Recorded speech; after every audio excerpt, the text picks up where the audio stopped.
બહુ જ સુંદર વાર્તા છે. એક શાંત તળાવના તળિયે કેટલાક જીવજંતુ રહેતા હતા. તેઓ પાણીની બહારની દુનિયાથી અજાણ હતા.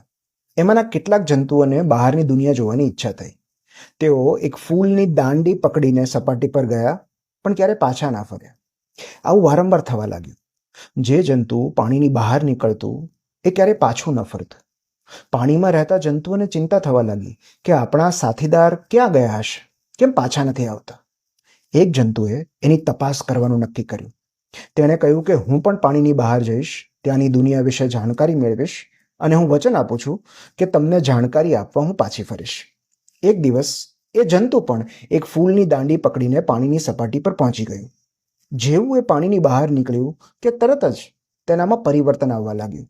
તેને પાંખો ફૂટવા લાગી, તે ઉડવા લાગ્યું અને જોત જોતામાં એક જંતુમાંથી તે એક ડ્રેગન ફ્લાય બની ગયું. જળની બહાર પણ આટલી સુંદર સૃષ્ટિ હોઈ શકે એની તેને કલ્પના જ નહોતી. તેને થયું કે બાહ્ય સૃષ્ટિની સુંદરતા વિશે મારે મારા સાથીઓને કહેવું જોઈએ. એમ વિચારીને એ ફરી પાછી પાણીની અંદર જવા ગઈ, પણ હવે એ ડ્રેગન ફ્લાય બની ગઈ હોવાથી પાણીની અંદર જઈ જ ન શકી. તળિયે રાહ જોતા સાથીઓ વિશે વિચારીને તેણે મનોમન કહ્યું, મેં તમને તરછોડી નથી દીધા, બસ મારું સ્વરૂપ બદલાયું છે. આ કથા બે સંદર્ભમાં છે.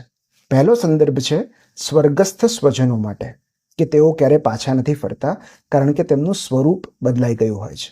અને બીજો સંદર્ભ છે કમ્ફર્ટ ઝોનની બહાર નીકળીને પ્રગતિ કરનાર માટે. આના 3 નિષ્કર્ષ. પહેલું, પરિવર્તન આવ્યા પછી આપણે ક્યારે પાછા નથી ફરી શકતા. 2, કદાચ પાછા ફરીએ તો પણ આપણા જૂના સાથીદાર આપણને ઓળખી નહીં શકે. અને 3, આપણે હવે બદલાઈ ગયા છીએ એ વાતની જાણ એમને ક્યારેય નહીં થાય.